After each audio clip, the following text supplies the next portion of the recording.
वंचित बहुजन आघाडी के राष्ट्रीय वंचित बहुजन आघाडीचा बाळासाहेब आगे बढ़ो, अब्दुल भाई आगे बढ़ो।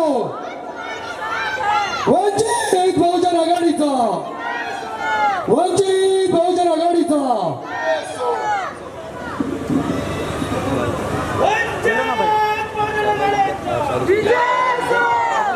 शफी भाई मर्चेंट स्टेज पे आ जाएं।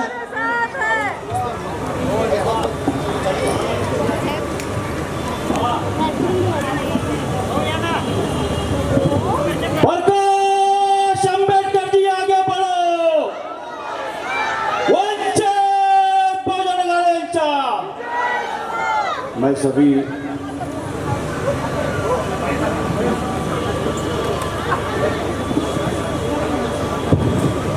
क्योंकि 10 बजने में सिर्फ मेरे ख्याल से 20-25 मिनट बाकी है,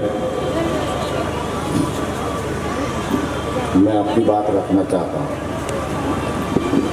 अफजल दाऊदानी के प्रचार सभा में मैं आपसे कुछ बातें करना चाहता हूँ। मुस्लिम समाज की ओर से हमेशा शिकायतें ही चलती रहती हैं। फिलहाल शिकायत ये है कि हमको कांग्रेस ने कैंडिडेट नहीं दिया, 21 राज्यों में नहीं दिया करके बता रहे हैं, लेकिन जो कैंडिडेट है उसके बारे में हम लोग बातचीत करने के लिए तैयार हैं।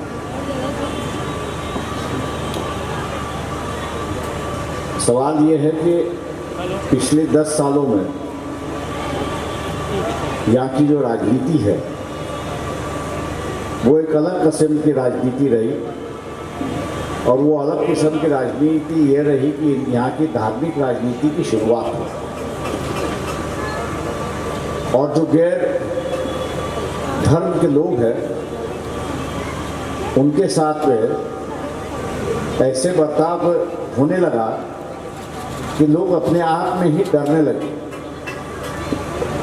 जैसे किसानों का एक आंदोलन पंजाब में चला,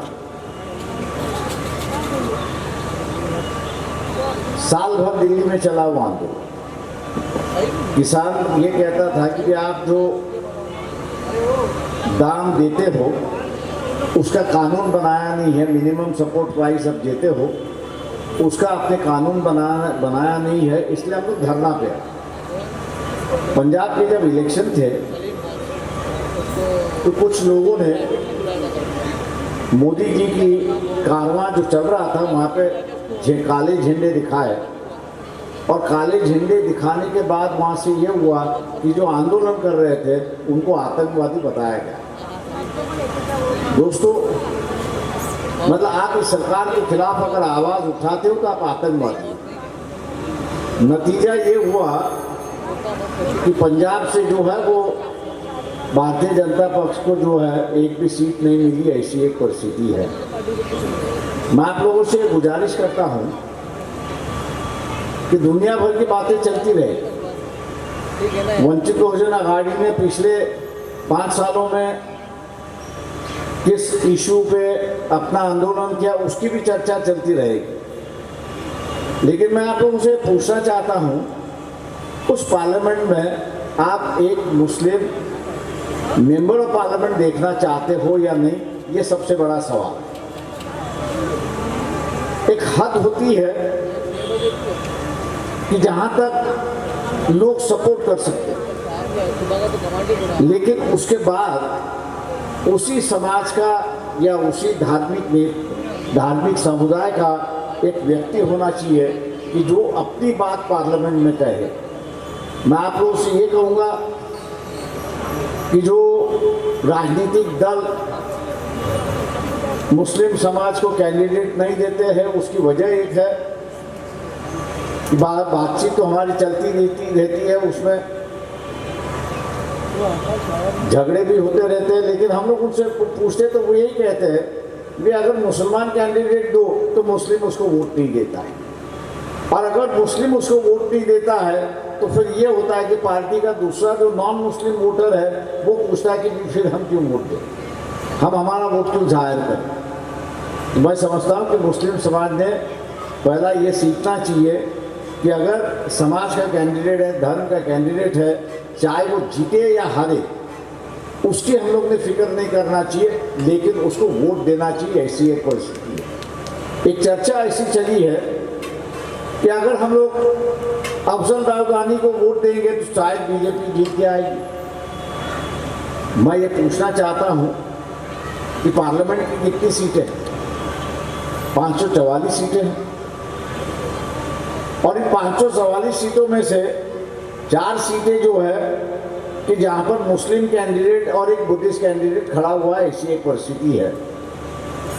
क्या इन 4 सीटों को अपन अलग नहीं निकाल सकते? बीजेपी को हराने के लिए 540 सीटें हैं, उस पर हम लोग हरा सकते हैं, लेकिन जो ये चाहते हैं कि मुस्लिम समाज के रिप्रेजेंटेटिव पार्लियामेंट में ना हो, वो जो बातें रखते हैं उसी बात को हम लोग दोहराते रहते हैं और उसी बात पर हम लोग विश्वास रखते हैं। हम लोग अपनी बात पर कभी सोचते नहीं। और जिस दिन मैं समझता हूँ कि मुस्लिम समाज अपनी बातों पर सोचना शुरुआत करेगा, तो इस राजनीति में एक काफ़ी बड़ा बदलाव आएगा, ऐसी एक परिस्थिति। 1990 या उसके पहले राजीव गांधी का वक्त था, उन्होंने भी 400 सीटें जीती थी। वीपी सिंह जो है बोफोर्स के मामले से वहाँ से निकाले गए। बोफोर्स के मामले का एक आंदोलन शुरुआत हुआ, एक नई राजनीतिक पहल वहाँ से शुरुआत। और ये पहल मैं उस वक्त कहता था, क्योंकि हम लोग भी उनके साथ में थे, तो उस वक्त के हम लोग मुसलमानों को ये कहते हैं, अधिकांश उत्तर प्रदेश और बिहार के मुसलमान जो थे उनसे हम लोग ये कहते हैं कि आपको इस राजनीति में एक नया मोड़ ला सकते हो। तो उन्होंने कहा कैसे मोड़ ला सकते हो? मैंने कहा आप कभी अपनी राजनीति की ओर देखते नहीं, आप किस ढंग की राजनीति करते हो उसको आप देखते नहीं। आपकी राजनीति जो है वो सवर्ण वर्ग के साथ की राजनीति है, उनको आप सहयोग देते हो, और सवर्ण जो है वो सत्ता पर बैठते हैं। सवर्ण सत्ता पर बैठने के बाद यहाँ जो ओबीसी है, अदर बैकवर्ड क्लासेस जो है, उस पर अन्याय अत्याचार करता है, और ये ओबीसी जो है ये सोचता है कि मुसलमान इसको सत्ता दे रहा है, इसको मुसलमानों को मैं ज़्यादा सबक सिखा, और वहीं से हिंदू मुसलमानों की जो है दंगे का इतिहास हम लोग को दिखाई देता है।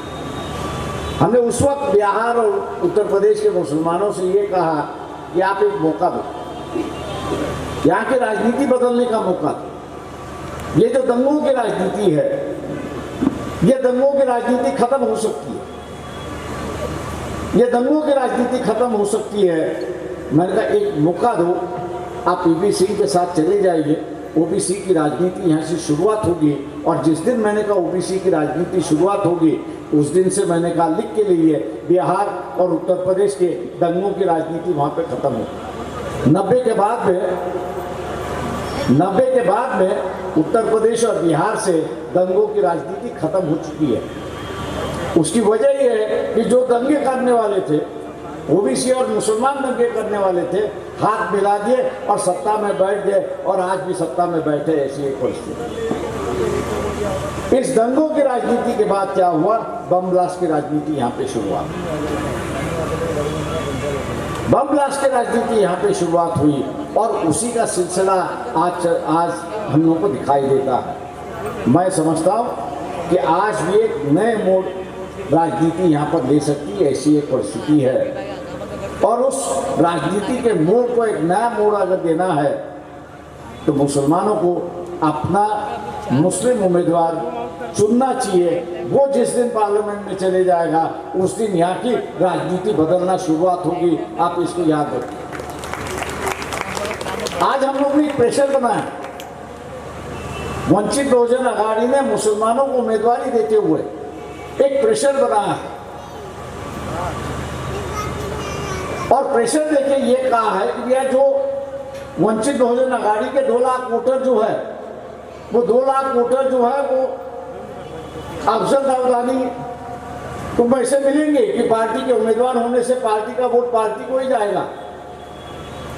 लेकिन अगर मुस्लिम समाज अगर वोट देता है तो मान लीजिए ये बदलाव की राजनीति यहाँ पे शुरुआत होगी, और उसके बीच में अगर दाऊदानी अगर जीत भी जाते हैं तो आप राजनीतिक दलों पर मजबूर करोगे कि मुस्लिम को भी उन्होंने उम्मीदवारी देनी चाहिए। ये एक नई व्यवस्था आप यहाँ पे शुरुआत।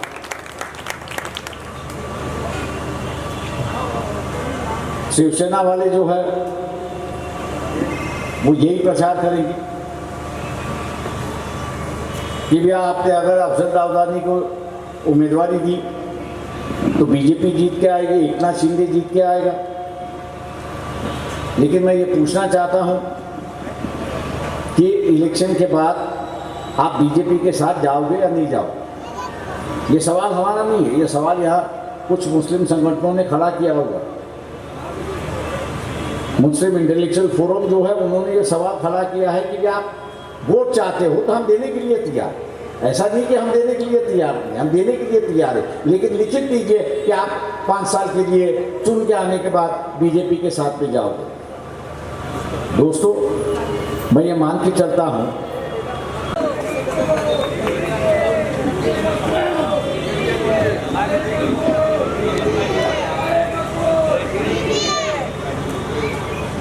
बिस्मिल्लाहिर्रहमानिर्रहीम। अस्सलाम वालेकुम, जय भीम मेरे दोस्तों। मैं कोई नेता नहीं हूँ, मैं आप ही में से एक बच्चा हूँ जिसको मौका दिया आदरणीय प्रकाश आंबेडकर जी ने कि आज हम उस लायक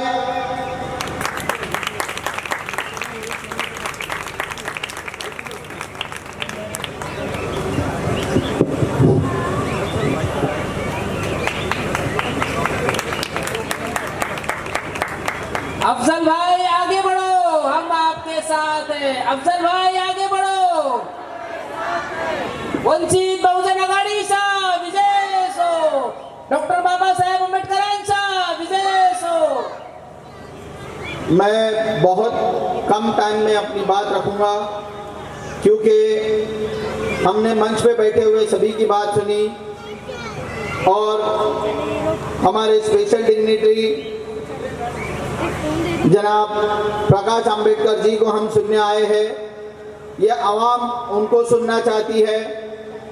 मैं बस कुछ लफ्ज़ों में अपनी बातों को पूरा करूंगा।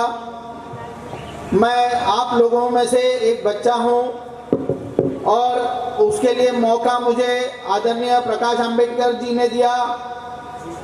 आज मुझे उस लायक समझा जब मुझे साहब का सुबह सुबह फोन आया आदरणीय प्रकाश आंबेडकर जी का कि दाऊदानी आपको यहां से लोकसभा का इलेक्शन लड़ना है। तो मैं कुछ सेकंड के लिए एकदम ब्लैंक हो गया। मैंने कहा साहब इतनी बड़ी जिम्मेदारी आप मुझ पे दे रहे हो। उस वक्त साहब का एक स्टेटमेंट मेरे दिल में पूरी तरह से उतर गया। उन्होंने मुझसे फौरन पूछा कि क्या मुसलमानों के लिए कुछ चाहते नहीं हो क्या? मैंने फौरन रिप्लाई किया साहब मेरी कौम के लिए, मुसलमान कौम के लिए मैं अपनी जान भी दे सकता हूं। तो उन्होंने फौरन मुझसे कहा कि आप साउथ मुंबई कॉन्स्टिट्यूंसी से तैयारी करो और जाके फॉर्म भरो और यहां से आपको इलेक्शन लड़ना है। और साहब ने मुझे यहां का कैलकुलेशन बताया, जो हमारे दलित समाज के वोट, ओबीसी के वोट और माइनॉरिटीज के वोट, जिसमें सबसे बड़ा तबका मुसलमानों का है, अगर ये दो वोट एक साथ हो जाते हैं तो हमें साउथ मुंबई की टिकट जिताने से कोई नहीं रोक सकता है। ये उनका कैलकुलेशन था। और मेरे मुसलमान भाई ये भूल गए कि बाबरी मस्जिद किसने शहीद की थी? वही रजत शर्मा ने आपकी अदालत में इनके बड़े नेता से सवाल किया था। शायद वो प्रोग्राम अगर आप किसी के ज़हन में है तो आपको वो याद आ रहा होगा। रजत शर्मा ने उनसे एक सवाल किया था कि आपके लोगों ने बाबरी मस्जिद को शहीद किया, तो उनका जवाब क्या था? शायद आप किसी में से लोगों को याद होगा। उनका जवाब ये था भाइयों, उनका जवाब ये था मेरी बहनों, कि हमको फख्र है कि हमने बाबरी मस्जिद को गिराया। हमारे लोगों पे हमको फख्र है कि हमने उस बाबरी मस्जिद को गिराया। तो आप लोग चाहते हो आने वाले वक्तों में और हमारी मस्जिद और मदरसे गिरे? क्या आप ये चाहते हो? आप लोग जवाब दीजिए, क्या आप ये चाहते हो? तो ये लोग जब इनको वोट लेना रहता है तो ये मुसलमान को इतना प्यार से बिहेव करते हैं, इतना प्यार से ट्रीट करते हैं कि मुसलमान हमको वोट दे दे। जब मुसलमान वोट दे देता है तो ये अपने घरों में जाके बैठ जाते हैं। हमारे यहाँ का जो सांसद आज 10 साल से है, मैं यहाँ आपसे सवाल पूछता हूँ, मेरे यंगस्टर्स भी खड़े हैं यहाँ पर, क्या एक बार भी अपनी गली में वो आया? जवाब दीजिए, एक बार भी हमारी गली में आया?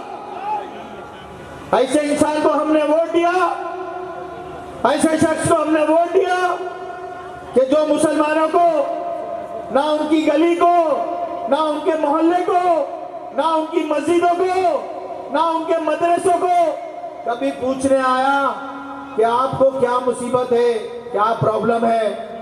बल्कि ये लोग वोट लेने के बाद आज उनके साथ कुछ दलालों घूम रहे हैं जो मुझ पे आरोप लगाते हैं कि मैं मुसलमान के वोट खा के इंडिया अलायंस को हराना चाहता हूं।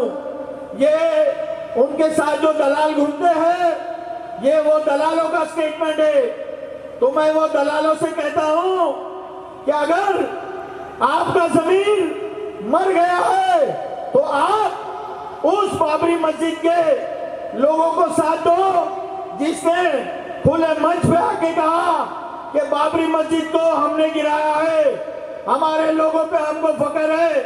तो ऐ दलालो, तुम उनको साथ दो जो मस्जिद और मदरसे गिराएंगे। पर मुसलमान तबका इतना बेवकूफ नहीं है। ये आने वाले वक्तों में पता चलेगा कि मुसलमान 20 तारीख को उतरकर 4 नंबर पर वोट डाल के जो गैस सिलेंडर है उसको पूरी तरह से जिताएगा। ये मुसलमान अपना जमीन देख लेना, जब बटन दबाओगे तो कि अगर तुम कोई और गलत बटन दबाए तो हमारी मस्जिद और मदरसे और खराब हो गए और शहीद हो गए आने वाले वक्तों में। ये शख्स जो हमारे बीच में बैठे हैं, आदरणीय प्रकाश आंबेडकर जी, जिन्होंने नुपुर शर्मा के मैटर पे फिलिस्तीनियों पे, जब फिलिस्तीनियों पे जुल्म हो रहा था, तो ये शख्स थे जिन्होंने स्ट्रेट फॉरवर्ड कहा कि हम आजाद मैदान में प्रोटेस्ट करेंगे, आपको जो करना है कर लो, हमें अरेस्ट कर लो, पर हम जुल्म होने नहीं देंगे। ये वो शख्स है। तो लोग बस इस बात को याद रखना कि मुसलमान का कोई भी मुद्दा हो, कोई भी बात हो, सबसे पहले इनके घर से, इनके घरानों से आवाज उठती है। तो मेरे भाई, मेरे पास वक्त बहुत कम है, हम दिया, मुसलमानों ने दिया। अरे इतना करने के बाद भी आप कहते हो कि मुसलमानों ने कुछ नहीं किया, तो ये आपकी गलतफहमी है। कहते हैं कि वक्त गुलशन पे पड़ा तो लहू हमने दिया, वक्त गुलशन पे पड़ा तो लहू हमने दिया, बाहर आई तो कहते हैं कि तेरा नाम नहीं। ये कहाँ का इंसाफ? ये कैसी दोहरी राजनीति करते हो? किसी एक को एक नजरिए से और मुसलमानों को दूसरे नजरिए से देखते हो। ये किस तरह की वतन की बात करते हो? ये किस तरह से सबके साथ और सबके विकास की बात करते हो? आज आप कहते हो कि मुसलमानों ने इस देश के लिए कुछ नहीं किया। तारीख के पन्नों को पलटे, पूरी तारीख शाहिद नजर आएगी कि मुसलमानों ने ना सिर्फ दुनिया के लिए, पूरे हिंदुस्तान के लिए वो कारनामे किए जो आज कोई दूसरा नहीं कर पाया। आज हमारे आदरणीय प्रधानमंत्री पूरे देश के चक्कर काट रहे हैं। क्यों? क्योंकि जब से उन्होंने ये देखा कि मीम और भीम एक शक्ति बन गई है, इन एक शक्ति को देखकर हवा ऊपर से भी निकल रही है और पीछे से भी निकल रही है। जब से ये भीम और मीम की शक्ति एक होकर एक प्लेटफॉर्म पर आई है, इन फिरका परस्तों की रातों की नींद हराम, इन फिरका परस्तों की सोच हराम, इन फिरका परस्तों के नीचे गले से निवाले नहीं उतर रहे, क्योंकि इस दुनिया की, इस भारत देश की 1/3 आबादी मुसलमान और दलितों की है। अगर मीम और भीम एक हो जाते हैं तो कोई ऐसी ताकत नहीं जो इस कड़ी चट्टान का मुकाबला कर सके। इसीलिए हर जगह से, हर तरह से इस मीम और भीम की शक्ति को दबाने की कोशिश की जा रही है। लेकिन मैं आप लोगों को बताऊं कि आज ये भीम और मीम की शक्ति की जो एकता है, इसे वो फिरका परस्त हिला नहीं पाएंगे, क्योंकि कहते हैं कि सख्ती से दब सकेगा ना हमारी एकता का ये फलक, सख्ती से दब सकेगा ना हमारी एकता का ये फलक। अरे लोहे का ये चना है, चबाया ना जाएगा। जितना चबाने की कोशिश करेंगे दांत उखड़ जाएंगे, लेकिन भीम और भीम की शक्ति को हिला नहीं पाएंगे। आज इस मंच पर एक ऐसा शख्स बैठा है जिसके घर में संविधान लिखा गया। बाबा साहब अंबेडकर की आल, उनका पोता इस वक्त इस मंच पर बैठा है और इन्हें देखकर तो अच्छे अच्छों के पसीने छूट जाते हैं। ये एक ऐसा शख्स है कि जब ये बोलता है तो अच्छे अच्छों की बोलती बंद कर देता है। इसीलिए वो हर बार प्रकाश अंबेडकर को दबाने की कोशिश करते हैं। वो समझते हैं कि प्रकाश अंबेडकर एक छोटी सी चिंगारी है जो हवा के चलने से बुझ जाएगी, लेकिन वो ये नहीं जानते कि एक छोटी सी चिंगारी भी बड़े बड़े महलों को जला के खाक करने का सबब बनती है। इसीलिए किसी शायर ने कहा कि एक शरारा ही जंगल को जला देता है, एक शरारा ही जंगल को जला देता है। अरे वो बड़ा नादा है जो शोलों को हवा देता है। और ये शख्स ऐसा शोला है, जब ये भड़कता है तो उन फिरका परस्तों को इसको नाबूद करता हुआ नजर आता है, उनके चेहरे से नकाब को उठाता हुआ नजर आता है। प्रकाश अंबेडकर साहब इस वक्त मंच पर अब जलवा फरमा। इस क्षेत्र के अंदर, इस पूरे मुंबई के अंदर एकमात्र वंचित बहुजन आघाड़ी ऐसी पार्टी है जिसने मुसलमानों को टिकट दिया। आज सबके साथ सबके विकास की बात, एक तरफ भारत जोड़ो यात्रा, सबको लेकर चलने की बात, लेकिन दूसरी तरफ मुसलमानों के साथ दुर्व्यवहार। दूसरा नजरिया कि मुसलमानों की जो लीडरशिप है उसको खत्म करने की साजिश। ना इनके लीडर रहेंगे, ना इनकी बात पार्लियामेंट में पहुंचेगी, ना इनकी बातों को उठाने वाला वहां कोई होगा। लेकिन ये आपका ख्वाब है, ख्वाब, क्योंकि ख्वाब सोते हुए देखे जाते हैं, जागती आंखों से ख्वाब नहीं देखा जाता, जागती आंखों से सच्चाई देखी जाती है। और सच्चाई यह है कि अफजल दाऊदानी इस क्षेत्र से इंशाअल्लाह आप लोगों की मदद शामिल हाल रही और अल्लाह पाक की मदद शामिल हाल रही, ये सीट इंशाअल्लाह यहां से निकाल कर दिखाएंगे। मासूम साहिल बैठ जाएगा, लहर के खौफ से मासूम साहिल बैठ जाएगा। खबर ऐसी है जिसको सुन के ये दिल बैठ जाएगा। लहर के खौफ से मासूम साहिल बैठ जाएगा। खबर ऐसी है जिसको सुन के ये दिल बैठ जाएगा। मुसलमानों तबर्रुक की तरह गर वोट बांटोगे, मुसलमानों तबर्रुक की तरह गर वोट बांटोगे तो दिल्ली की उस गद्दी पे कातिल बैठ जाएगा, तो दिल्ली की उस गद्दी पे कातिल बैठ जाएगा। मंच पर उपस्थित आदरणीय सम्माननीय माननीय श्री बाला साहब प्रकाश अंबेडकर साहब, दक्षिण मुंबई से वंचित बहुजन आघाड़ी के हर दिल अजीज, one of the dashing personality Afzal Daudani साहब, अकाबिर उलमाए किराम, पर्दे में रहकर सुनने वाली पर्दा नशी माओ बहनों, अजीज साथियों, प्यारे बच्चों, सबको मेरा प्यार भरा आदाब और सलाम।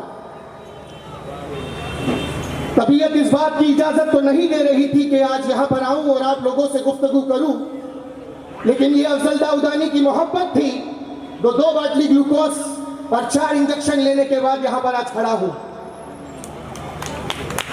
सुबह जब मैं अस्पताल में था, मेरे एक अजीज जो मुंबई में रहते हैं, इसी इलाके में रहते हैं, उनका मुझे फोन आया था और उन्होंने कहा था कि सिराज साहब, हमने सुना है आज डोंगरी चारनल पे वंचित बहुजन आघाड़ी की सभा होने वाली है। मैंने कहा बिल्कुल सही सुना आपने। उन्होंने मुझसे कहा कि आप भी उस मंच पर बोलने वाले हो। मैंने कहा कि अगर अल्लाह ने तौफीक दी, जिस्म ने इजाजत दी और बुजुर्गों की दुआ रही और वंचित बहुजन आघाड़ी के कार्यकर्ताओं की इजाजत मिली, तो कुछ कहने का गुस्ताखी जरूर करूंगा। तो उन्होंने मुझसे कहा कि बहुत सोच समझ कर बोलना, वरना ऐसा ना हो कि तुम्हें कुछ दुश्वारियां हो, कुछ परेशानी हो। मैंने उनसे कहा था कि तुम्हारी इस बात का जवाब मैं आज शाम को मंच से दूंगा, और उनका जवाब यह है कि क्या आरजू करूं मैं तेरी आरजू के बाद, क्या आरजू करूं मैं तेरी आरजू के बाद, कुछ भी नहीं बचेगा मेरी गुफ्तगू के बाद। क्या आरजू करूं मैं तेरी आरजू के बाद, कुछ भी नहीं बचेगा मेरी गुफ्तगू के बाद, और जमाने का खौफ मुझको क्या डराएगा। अरे मेरी माँ ने मुझे दूध पिलाया था वजू के बाद, मेरी माँ ने मुझे दूध पिलाया था वजू के बाद। दोस्तों और साथियों, आज इस मंच पर इस इरादे से खड़ा हूं कि कुछ सच्चाइयों से आपको आगाह करूं, कुछ बातों को आपको रूबरू करूं। और वो सच्चाइयां ये है कि आज सेक्युलरिज्म का ढोंग रचाने वाले और अक़लियत पर जुल्म ढाने वालों का कहना है कि मुसलमानों की याददाश्त कमजोर हो चुकी है। वो समझते हैं कि हम पुरानी बातों को भूल चुके हैं। जो चालें उन लोगों ने हम लोगों के साथ चली थी, वही चाल वो आज फिर से दोहराने की बात करते हैं। लेकिन वो ये नहीं जानते कि गुजर गए हैं जो दिन, फिर न आएंगे हर केस की एक चाल फलक हर बरस नहीं चलती। आज तारीख के पन्नों ने मुसलमानों के जहन को इस तरह झिझोड़ के रख दिया है कि कोई भी मुसलमान ये बात मरते दम तक नहीं भूल सकता कि आज इस भारत देश के अंदर मुसलमानों को किस नजरिए से देखा जाता है। आजादी के 75 साल गुजर जाने के बाद इस देश का मुसलमान सर उठाकर चल नहीं सकता।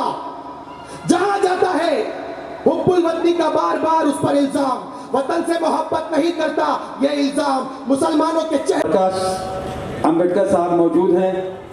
मैं अपनी बात को अस्सलामुअलैकुम, औज़ुबिल्लाहि मिनश शैतानिर रजीम, बिस्मिल्लाहिर्रहमानिर रहीम। जैसा कि आप काफ़ी देर से जनाब प्रकाश अंबेडकर जी के फ़ज़ाइल सुन रहे हैं और अपने दिलों में उतार रहे हैं, मेरी बस इतनी सी गुजारिश है, मैं पूरे फ़ज़ाइल नहीं बयान करूंगा। आप इतना सोच लें कि पूरे हिंदुस्तान में किसी की ये हिम्मत नहीं हुई, किसी ने ये गवारा नहीं समझा कि मुसलमानों के नबी के ख़िलाफ़ जो आवाज़ बुलंद कर रहे हैं हम उसके ख़िलाफ़ बोलें।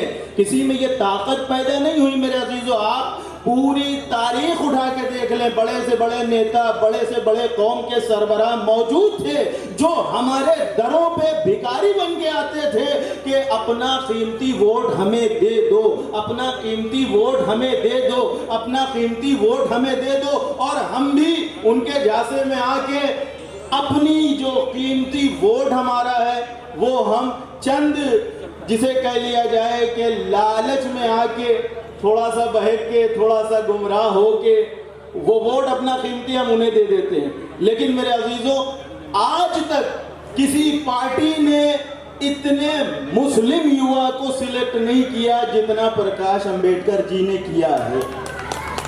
ये मिसाल आपके सामने मौजूद है। मैं कोई फजाइल नहीं पढ़ सकता मेरे अजीजों, इसलिए कि माशाअल्लाह शोला बयान मुकर्रिर हजरात यहाँ मौजूद है और अभी एक अजान और होनी है जो कुछ ही लम्हों में शुरू हो जाएगी। मैं आपसे मुअद्दबाना हाथ जोड़ के गुजारिश करूंगा कि अपने वोट की अहमियत को पहचाने। अपना मुस्तकबिल आपके हाथ में है कि आपको क्या करना है।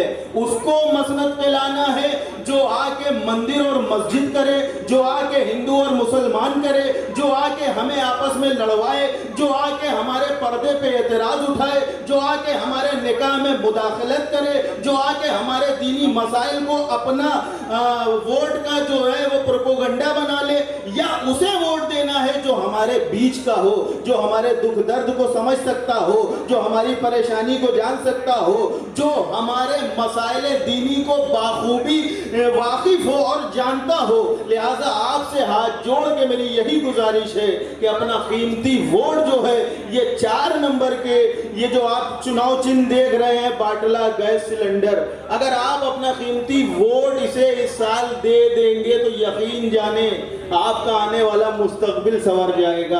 आपकी ये जो जिंदगी बिखर गई है, ये मस्जिद और मंदिर और हिंदू और मुसलमान, देखे ये देश भाईचारे का देश है, ये देश मोहब्बत का देश है, ये देश अमनो अमान का देश है। उस दौर में जब किसी ने आवाज नहीं उठाई, बाबा भीमराव साहब अंबेडकर ने ऐसा कानून बना दिया कि मुसलमान को भी उसका हक दिया, हिंदू को भी उसका हक बराबर दिया, सिख को भी उसका हक बराबर दिया, बौद्ध को भी उसका हक बराबर दिया। उन्होंने कभी भी तफरका नहीं देखा। चाहते तो इतने बड़े मसनद पे थे, इतने बड़े ओहदे पे थे, कानून अपने हिसाब का बनाते, लेकिन नहीं, आने वाली दुनिया तक ऐसा कानून बना दिया जो आज के जो लीडर बने हैं उन्हें गवारा नहीं हो रहा है, उनसे बर्दाश्त नहीं हो रहा है। इस कानून को बदल दिया जाए, उस कानून को बदल दिया जाए, इसमें तरमीम कर दिया जाए। भाई क्यों तरमीम कर रहे हो, क्यों बदल रहे हो? कहा इसलिए अगर इसे नहीं बदलेंगे तो हमारी हुकूमत खतरे में पड़ जाएगी, हमारी हुकूमत को जलजला आ जाएगा, हम मिट जाएंगे। मेरे अजीजों बस इतना कहना है, ये जो खौफ है कि हमारी हुकूमत मिट जाएगी, आप 20 तारीख को अपने घरों को छोड़िए, एक एक माएँ बहनें जो हमारे दरमियान बैठी हैं, ये हमारे बुजुर्ग जो हमारे दरमियान हैं, ये हमारे नौजवान, मेरी गुजारिश है कि घरों में ना बैठे। ये बड़ा कीमती 20 तारीख का दिन है मेरे अजीजों, इसे हल्के में ना लें, अपने घर को छोड़ें और इलेक्शन बूथ पे आके बता दें, देखो हम मुस्लिम कौम हैं, इत्तेहाद पसंद कौम है, इख्तिलाफ पसंद कौम नहीं है। हम मोहब्बत की बात करना चाहते हैं, नफरत की बात हम नहीं करते। आदरणीय हमारे नेता एडवोकेट प्रकाश अंबेडकर साहब, दक्षिण मुंबई के प्रत्याशी अफजल दाऊदानी साहब, साथियों, हम दक्षिण मध्य मुंबई को, अगर दक्षिण मुंबई को देखते हैं तो मुस्लिम मतदान करीब करीब 3.5 लाख है। हम अगर दलित मतदान देखते हैं तो करीब करीब 1 लाख दलित मतदान है। पिछले चुनाव की बात करें तो 4,20,000 में यहाँ का प्रत्याशी चुन के आया है और वो अपना प्रत्याशी कहता है कि दिल्ली में अपना मानुस है। स्मृति ईरानी ने जब स्कॉलरशिप बंद की मुस्लिम बच्चियों की, तो ये अपना मानुस ने कौन से सवाल खड़े किए? यहाँ लोढ़ा ने जब आदिवासी मुस्लिमों की स्कॉलरशिप बंद की तो आदित्य ठाकरे ने कौन से सवाल किए? ये दोनों, अरविंद सावंत को और आदित्य ठाकरे को मैं सवाल पूछना चाहता हूं कि यहाँ की लोक संख्याओं को देखते हुए, यहाँ के मतदारों को देखते हुए विधिमंडल में और सांसद ने आपने कौन से सवाल किए? साथियों, ये बात करते हैं सेक्युलरिज्म की, ये बात करते हैं हमारे सुरक्षा की, पर अगर साहब ने अभी आपके सामने बताया कि भारत में हमारी जितनी आबादी नहीं है उससे ज्यादा आबादी हमारी जेलों में है। मुस्लिमों की आबादी 15% हम बाहर में है तो जेल में हम 33-35% है। हमारी झोपड़पट्टियों में आबादी सबसे ज्यादा है। मुंबई ये हमारी आर्थिक राजधानी है। आर्थिक राजधानी में आर्थिक विषमता अगर हम देखेंगे तो यहाँ के कुछ चंद लोग पूरी आर्थिक राजधानी को कंट्रोल किए हुए। ये मराठी भाषा की बात करते हैं, लेकिन जिस मुंबई में जिन्होंने आर्थिक राजधानी पर राज किया है उन पे कभी मराठी का सवाल ही उठाते नहीं है। तो इनकी दोगली बातें हैं भाई साहब। दोगली बातें हैं बहनों। तो मेरी गुजारिश है कि जो कांग्रेस बात कर रहा है, जो आज मल्लिकार्जुन खड़गे बात कर रहे हैं कि अगर ये सत्ता में आएंगे तो SC ST मुसलमानों को ये गुलाम बनाएंगे, मैं मल्लिकार्जुन खड़गे से सवाल करना चाहता हूँ, क्या 55 साल आपके साथ संविधान था, तो क्या आपने अनुसूचित जाति के लोगों को मालक बनाया? क्या आपने मुसलमानों को मालक बनाया? जबकि ज्यादा से ज्यादा हमारी आजादी, हमारी आबादी जेलों में है। तो भाई और बहनों, आने वाले 20 तारीख को आपको गैस सिलेंडर को याद रखना है, हमारे शख्सियत को याद रखना है। बाबा साहब ने जो नुमाइंदगी आपके सामने दी है वो महाराष्ट्र में, भारत में किसी ने दी, कांग्रेस ने ना दी, ना भाजपा ने दी। तो हमारा जो मुद्दा है, हमारा जो मसला है, वो हम वंचित बहुजन आघाड़ी के साथ ये मुद्दे को साथ लेके बढ़ेंगे और हमारे हम उम्मीदवार को, गैस सिलेंडर को, इस चुनावी निशानी को याद रखेंगे। और मेरी विनती आपसे है कि आप आज जितने भी यहाँ उपस्थित हो, एक एक बंदों ने, एक एक बहनों ने 10-10 लोगों को विनती करना है और गैस सिलेंडर को वोट देना है। इतनी मैं आपसे बात रखता हूँ और समाप्त करता हूँ। खुदा हाफिज, जय भीम। हूँ कि मुसलमानों की आवाज़ उठाने वाला अगर कोई बेबाक और निडर सियासी रहनुमा है तो वो एडवोकेट प्रकाश अम्बेडकर साहब हैं। जनाब प्रकाश अम्बेडकर साहब ने होम मिनिस्टर दिलीप वेल्से पाटिल ने एहतजाजी रैली सिर्फ ये सुनकर कैंसिल करवा दी कि जब प्रकाश साहब बुलाएंगे मुसलमानों को तो फिर वो इंतजाम और नब्ज व ज़ब्त नहीं कायम कर सकेंगे। कल जब मस्जिदों से लाउड स्पीकर यानी भोंगे उतारने की बात आई थी, कोई आगे नहीं बढ़ा, लेकिन प्रकाश साहब से जब हम लोग गए इनके पास और कहा साहब ऐसा ऐसा कह रहे हैं, कहा आप लोग फिक्र ना करो, किसी मस्जिद से भोंगा नहीं उतरेगा। और आज आप देख रहे हैं कि आपके सामने मस्जिद से भोंगे की आवाज आ रही है। ये प्रकाश अम्बेडकर साहब की जुबान है, जो इन्होंने कह दिया वो करके दिखाया है। और अगर आप इनका मुंतखब करदा, इनका इंतखाब करदा MP पार्लियामेंट में भेजेंगे तो फिर आपको ये परेशानी नहीं होगी कि आपकी कोई मांग हो और वो पूरी ना हो। मैं इन बातों को समेटते हुए, क्योंकि दूर तक हद नजर तक चाहने वालों का ठाठे मारता हुआ समंदर नजर आ रहा है। सब चाहते हैं कि हम डॉक्टर प्रकाश अम्बेडकर साहब की इस हवा में शामिल हो जाएं, लेकिन वक्त की कमी है। गुजारिश करूंगा जनाब मौलाना असद अब्बास साहब से कि वो आए और अपनी बात मुख्तसर वक्त में आपके सामने रखें। एक अजीम शख्सियत है प्रकाश अम्बेडकर साहब हमारे साथ है और साउथ मुंबई के जो MP कैंडिडेट है अफजल दाऊदानी के लिए डोंगरी पहुंचे हैं। सर, ये बदलाव देखने मिलेगा, आपके आने से कितना फ़र्क पड़ेगा? ये देखिए, हमने यही कहा है कि भैया पार्टी का जो वोट है 2 लाख वोट जो है, वो 2 लाख वोट जो है अफजल दाऊदानी को के खेमे में जाएगा। अब रहा कि यहाँ के मुस्लिम समाज का जो वोट है वो अहम वोट है, ऐसा मैं मान के चलता हूँ। इस वोट पे नज़र जो है वो शिवसेना अरविंद सावंत की भी है और अफजल दाऊदानी की भी है। मैं लोगों से यही कहूँगा कि भैया अफजल दाऊदानी ये समाज का व्यक्ति है और अरविंद सावंत से पार्लियामेंट में अच्छी परिस्थिति रख सकता है, मुसलमानों की समस्या रख सकता है कि जो अरविंद सावंत कर नहीं सकता। मुसलमानों को अपनी समस्या रखने के लिए एक मौका मिला है, ऐसा मैं मान के चलता हूँ। उस मौके का उन्होंने फ़ायदा लेना चाहिए।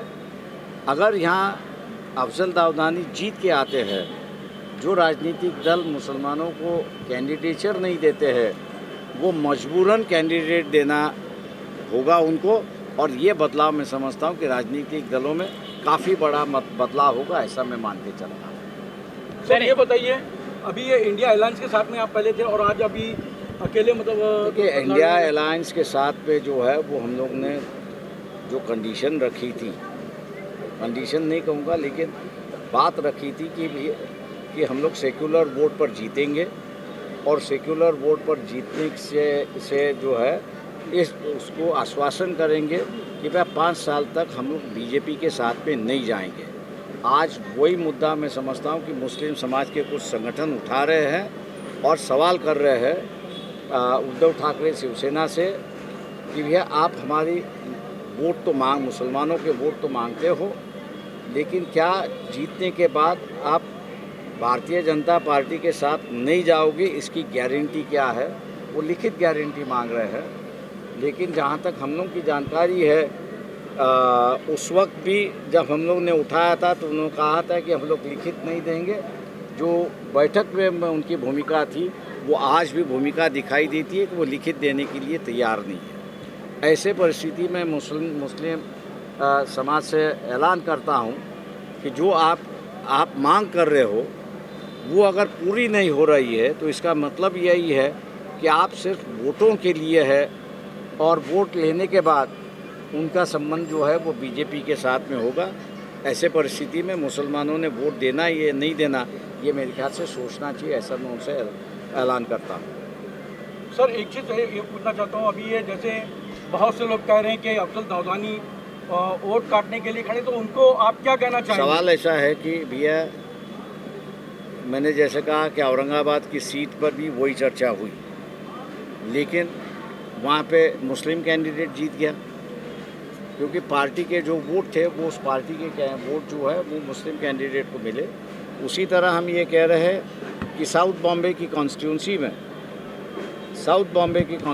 में पार्टी के पास करीब 2 लाख वोट है।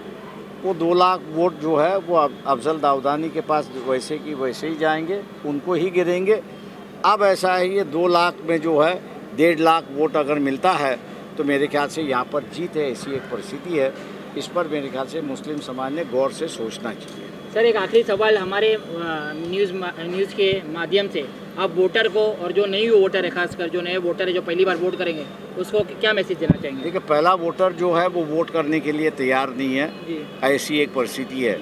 लेकिन जो माइनॉरिटी वोटर है, मैं उससे ये कहूँगा कि आपका ये पहला वोट है, एक मौका है आपको कि एक माइनॉरिटी कैंडिडेट जो है उसको जिताने का एक मौका है। इसलिए पूरी ताकत से यंगर वोटर ने वोट करना चाहिए, अपना एक समाज का कैंडिडेट जो है वो पार्लियामेंट में भेजने के लिए। सर जिस तरह कैंडिडेट जीत के आया, अगर देखा जाए कि सरकार बनाने को अगर सपोर्ट की जरूरत पड़ेगा, आप किसको सपोर्ट करेंगे? India alliance? देखिए, सवाल ऐसा है कि मैं टेढ़ा जवाब देता हूँ उसको। हम लोगों को किसने रोका है कि बीजेपी के साथ में हम लोग ना जाए?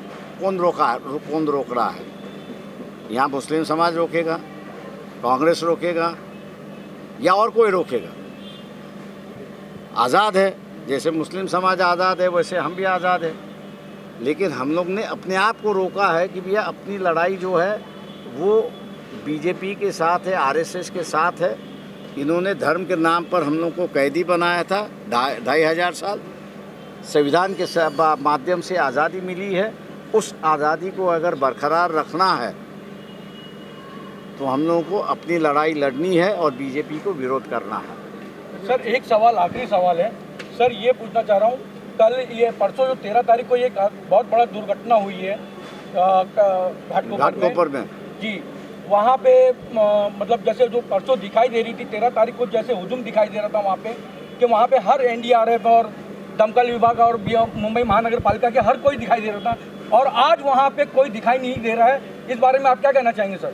देखिए, आज सभी जन जो है वो प्राइम मिनिस्टर के पीछे लगे हुए हैं, इसलिए आपको कोई अधिकार, कल से आपको कोई अधिकारी वहाँ पे दिख नहीं रहा है। कल शाम के वक्त मैं वहाँ पर था, लेकिन अधिकारी आधे चले गए थे, और वो जो उठाने का जो काम है वो मेरे ख्याल से अब तक पूरा नहीं हुआ, और उसके नीचे मेरे ख्याल से अब भी लोग दबे हुए ऐसे में मानते हैं, और बदबू आने लगी है, वहाँ से बदबू आ रही है। धन्यवाद।